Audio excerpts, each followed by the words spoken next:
रेगिस्तान की तपती रेत के बीच खड़ रहे इन पत्थरों का वो विशाल ढांचा, जिसे हम महान पिरामिड कहते हैं, असल में दुनिया का सबसे बद्धा रहस्य हो सकता है। कल्पना कीजिए, आप उस अंधेरे किंग चैम्बर के अंदर खड़ रहे हैं, जहां 4,500 साल पहले एक राजा को दफनाया जाना था, लेकिन जब आप उस ग्रेनाइट के ताबूत को देखते हैं तो वह बिल्कुल खाली मिलता है। न कोई मम्मी, न कोई जेवर और न ही कोई ऐसा निशान जो यह साबित करे कि यहां कभी कोई शव रखा गया था। मुख्य धारा के पुरातत्वविद इसे एक मकबरा कहते हैं, लेकिन क्या यह सच है, या फिर हम एक ऐसी मशीन के सामने खड़े हैं जिसके काम करने का तरीका हमारी कल्पना से परे है? गीजा का महान पिरामिड 23 लाख पत्थरों के टुकड़ों से बना है, जिसका कुल वजन 60 लाख टन है। यह वजन न्यूयॉर्क की 16 एम्पायर स्टेट बिल्डिंग्स के बराबर है। हर पत्थर का वजन 2 से 80 टन तक है, जिन्हें 800 किलोमीटर दूर से लाया गया था।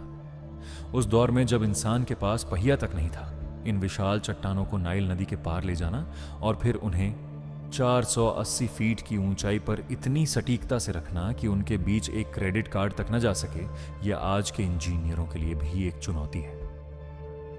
परेशान करने वाली बात यह है कि यह ढांचा ट्रू नॉर्थ के साथ 0.05 डिग्री की सटीकता से अलाइन है, जो बिना किसी आधुनिक कंपास या जीपीएस के मुमकिन नहीं लगता। आधुनिक पेरिस ऑब्जर्वेटरी भी इतनी सटीकता हासिल नहीं कर सकी जितनी इन प्राचीन लोगों ने हजारों साल पहले कर दिखाई थी। रहस्य की परतें तब और गहरी हो जाती हैं जब हम निर्माण की गति को देखते हैं। अगर यह पिरामिड वाकई 20 साल में बना था, तो मजदूरों को हर 2 मिनट में एक विशाल पत्थर का ब्लॉक अपनी जगह पर फिट करना पड़ डाला होगा, बिना किसी छुट्टी के 24 घंटे साल के 365 दिन। क्या इंसानी हाथों से यह मुमकिन है? प्रयोग बताते हैं कि तांबे की छेनी से इन पत्थरों को काटने में महीनों लग जाते। फिर भी हम एक ऐसा ढांचा देखते हैं जहां पत्थरों को लेजर जैसी सटीकता से काटा गया है। पुरातत्वविदों को पिरामिड के अंदर की दीवारों पर कहीं भी कालिक या धुएं के निशान नहीं मिले, जो ये बताते कि वहां मशालों का इस्तेमाल हुआ था। तो फिर उन अंधेरी सुरंगों में रोशनी कहां से आई? कुछ शोधकर्ता मानते हैं कि यह कोई कब्र नहीं, बल्कि एक विशाल पावर प्लांट था। क्रिस्टोफर डन जैसे विशेषज्ञों का दावा है कि पिरामिड के अंदर खास रसायनों जैसे हाइड्रोक्लोरिक एसिड और जिंक सॉल्यूशन को मिलाकर हाइड्रोजन गैस बनाई जाती थी। दीवारों पर मिला नमक और जिप्सम का जमाव इस रासायनिक प्रक्रिया का सबूत हो सकता है। पिरामिड के केंद्र में मौजूद ग्रेनाइट के विशाल पत्थर, जिनमें क्वार्ट्ज की मात्रा अधिक होती है, पृथ्वी की कंपन को बिजली में बदल देते थे। यह ऊर्जा शायद ओबेलिस्क के जरिए दूर दूर तक प्रसारित की जाती थी। डेंडेरा मंदिर की दीवारों पर मिली कुछ कार्विंग्स आज के विशाल बिजली के बल्बों से हूबहू मेल खाती हैं, जिनमें फिलामेंट और केबल भी साफ दिखाई देते हैं। साल 1993 में जब जर्मन इंजीनियर रुडोल्फ गेंटनब्रिंक ने एक छोटा रोबोट क्वींस चैम्बर की एक संकरी सुरंग में भेजा, तो उसे कुछ ऐसा मिला जिसने पूरी दुनिया को चौंका दिया। 200 फीट की गहराई पर एक छोटा पत्थर का दरवाजा था, जिस पर तांबे के 2 हैंडल लगे थे। पिरामिड के पूरे ढांचे में धातु का उपयोग कहीं और नहीं हुआ था, तो यह दरवाजा वहां क्या कर रहा था? लेकिन जैसे ही रुडोल्फ ने और गहराई से जांच करनी चाहिए, मिस्र के अधिकारियों ने अचानक इस प्रोजेक्ट को बंद कर दिया और उन पर पाबंदी लगा दी। आखिर उस दरवाजे के पीछे क्या छिपा है जिसे दुनिया की नजरों से दूर रखा जा रहा है? क्या वहां कोई ऐसी तकनीक छिपी है जो इतिहास की किताबों को फिर से लिखने पर मजबूर कर देगी? रहस्य सिर्फ जमीन के ऊपर नहीं, बल्कि नीचे भी है। गीजा पठार के नीचे 10 मंजिला गहराई पर ऑसिरिस शाफ्ट मिला है, जहां एक विशाल ताबूत पानी में डूबा हुआ है। कुछ लोग इसे टेलीपोर्टेशन या पोर्टल का जरिया मानते हैं, जहां से शरीर को ऊर्जा में बदलकर दूसरे आयामों में भेजा जा सकता था। महान पिरामिड की लोकेशन और प्रकाश की गति, स्पीड ऑफ लाइट, के बीच का गणितीय संबंध इतना सटीक है कि इसे महज इत्तेफाक मानना मुश्किल है। इसके अलावा पिरामिड का आकार और पृथ्वी के उत्तरी गोलार्ध का अनुपात 1.43,200 के स्केल पर है।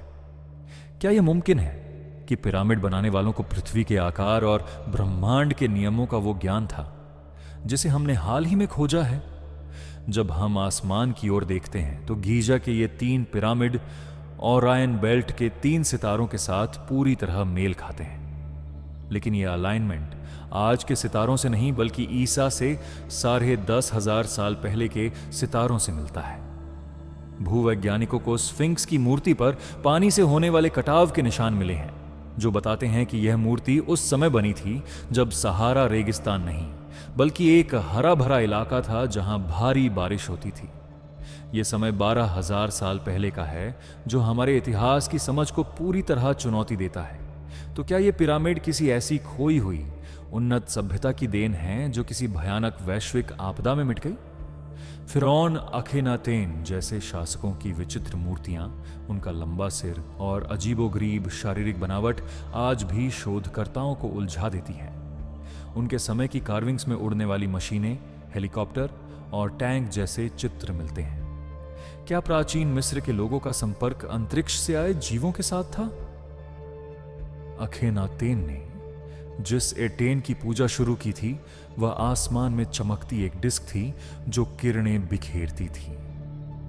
उनके जाने के बाद मिस्र के बाद के शासकों ने उनके अस्तित्व के सारे सबूत मिटाने की कोशिश की, जैसे वे किसी गहरे राज को दफन करना चाहते हों। पिरामिड सिर्फ पत्थर के ऊंचे ढेर नहीं हैं, बल्कि वे एक ऐसी तकनीक के जीते जागते प्रमाण हैं जिसे हमने अभी तक पूरी तरह समझा नहीं है।